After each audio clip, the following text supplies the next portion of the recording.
pekerjaan yang paling baik itu bukanlah dokter, bukanlah katakanlah pengacara, bukanlah polisi atau apapun, tapi pekerjaan terbaik adalah pekerjaan yang Allah sebutkan dalam surat Fussilat, wa man ahsanu qawlan mimman da'a ilallah. Profesi yang terbaik adalah profesi yang kita di situ mengajak orang kembali ke jalan Allah.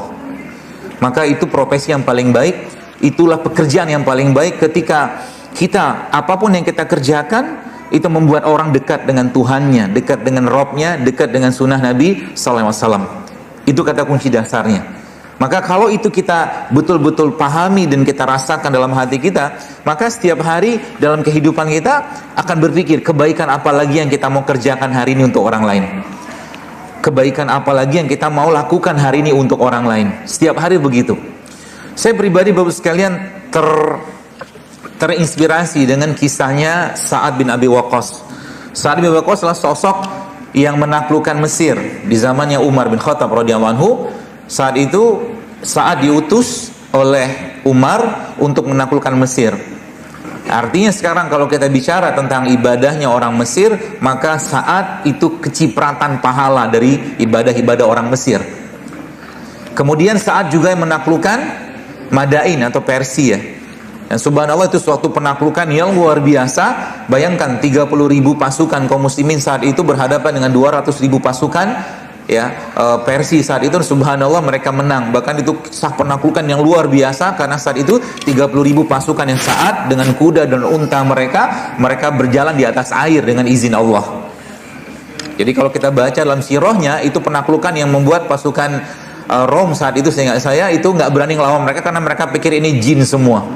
Bayangkan malamnya saat bermimpi bahwa pasukan-pasukannya itu melewati yang dengan kuda dan unta mereka melewati sungai Tigris, ingat saya saat itu, dan akhirnya sampailah mereka ke tepi sungai tersebut. Dan bahkan yang luar biasa Yang luar biasa adalah ada salah satu pasukannya kehilangan gelasnya dan dia berdoa meminta kepada Allah agar gelas itu dikembalikan, dengan kuasa Allah gelas itu kembali. Itu yang luar biasa. Kenapa mereka bisa menang seperti itu? Kenapa mereka bisa besar seperti itu? Tidak lain tidak bukan karena akidah, karena iman mereka yang luar biasa.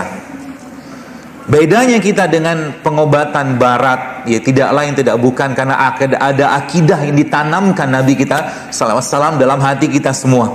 Ada akidah yang membuat kita bisa mengatakan bahwa kalau Allah berkehendak, jika Allah berkehendak dan dengan keyakinan, maka air pun bisa jadi obat.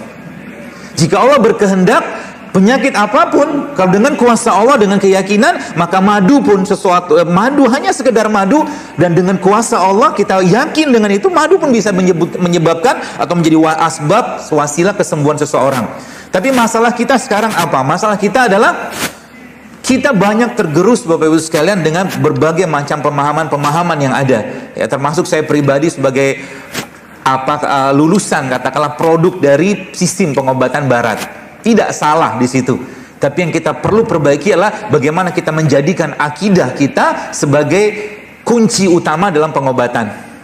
Maka sering saya sampaikan di berbagai kajian-kajian saya katakan obat yang terbaik atau pengobatan terbaik yang kita bisa kerjakan sebagai seorang mukmin adalah melaksanakan syariat agama ini dengan baik. Semua syariat dalam Islam menyehatkan, tapi kita tidak mengerjakan untuk sehat. Semua syariat yang Allah wajibkan dan dicontohkan oleh Nabi kita SAW, semuanya menyehatkan. Tapi lagi-lagi kita tidak melakukannya untuk sehat, tapi kita melakukannya karena ketaatan dan kewajiban. Saya membayangkan bagaimana seandainya umat Islam itu ketika mereka bangun malam di sana, lalu mereka membacakan Al-Quran ke dalam air yang mereka taruh di depan mereka, lalu air tersebut dengan kuasa Allah, dengan izin Allah menjadi wasilah kesembuhannya mereka. Apa susahnya bagi Allah kayak begitu? Sering saya sampaikan juga bagaimana sosok katakanlah seorang penghafal Quran jasadnya tidak dimakan bumi. Kenapa? Karena ada perintah Al-Quran yang masuk dalam badannya sehingga bakteri itu pun gak berani memakan jasad seorang penghafal Al-Quran.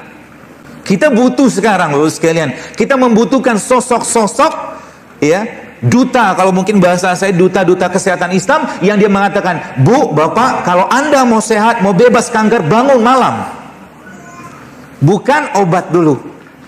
Bukan herbal dulu. Pak Bu, kalau Anda mau bebas dari penyakit degeneratif, ikutin sunnahnya Nabi. Puasa Senin Kamis, puasa ayam ubit, berbekam setiap bulan, itu udah cukup sebenarnya secara garis besar. Kita butuh orang seperti itu yang membuat dengan sakitnya seseorang amalnya menjadi meningkat, dan kalau dia pun sehat, amal pun meningkat. Karena sehatnya seseorang harus menjadikan dia jauh lebih taat. Kalau tak taat, maka sakit lebih baik untuknya.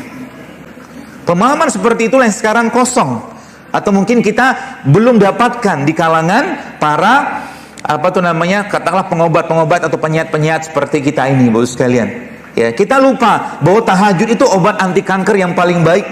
Puasa adalah proses detoksifikasi yang luar biasa. Kita lupa dengan itu. Ya, padahal Nabi kita SAW sudah jelaskan dengan sangat luar biasa bagaimana sains menjelaskan bahwa ternyata proses apoptosis pada tubuh manusia berlangsung pada 11 sampai 14 hari. Dan kalau kita ambil tengahnya, 12 hari, maka 365 dibagi 12 maka akan ketemu 30 hari. Bagaimana 30 hari itu bisa dijadikan sebuah kewajiban dari untuk seorang mukmin bisa menghentikan semua aktivitas makannya dia. Artinya kalau kita ambil dari konsep itu, maka muslim atau tidak muslim, dia dalam 1 tahun dia wajib puasa 30 hari sebulan. Baik pemirsa YouTube dimanapun berada, telah kita simak bersama bahwasanya malah kita ketika sedang dilanda sakit, alangkah baiknya kita menggunakan pengobatan secara islami, yaitu dengan puasa atau mendekatkan diri kepada Allah SWT. Jangan langsung menggunakan obat antibiotik.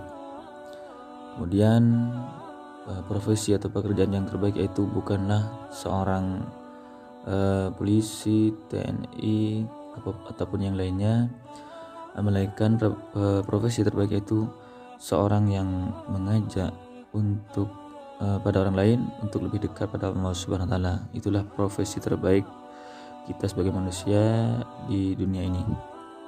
Karena percuma ketika mempunyai badan yang sehat, tubuh yang sehat, tapi tidak digunakan untuk mendekatkan diri pada Allah Subhanahu wa taala, maka sakit lebih baik untuknya.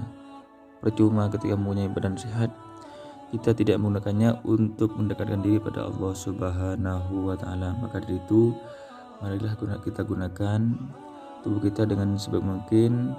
Kita makan sesuai dengan kebutuhan kita, bukan keinginan. Kita masukkan pada tubuh kita makanan yang sehat. Kita sama-sama belajar. Mudah-mudahan dengan adanya video ini bisa menambah pengetahuan kita menjadi lebih baik, terutama bagi saya pribadi. Baik, bagi teman-teman yang suka dengan video ini, saya mohon dukungannya dengan cara tekan tombol subscribe loncengnya agar saya lebih semangat lagi dalam membuat video. Terima kasih.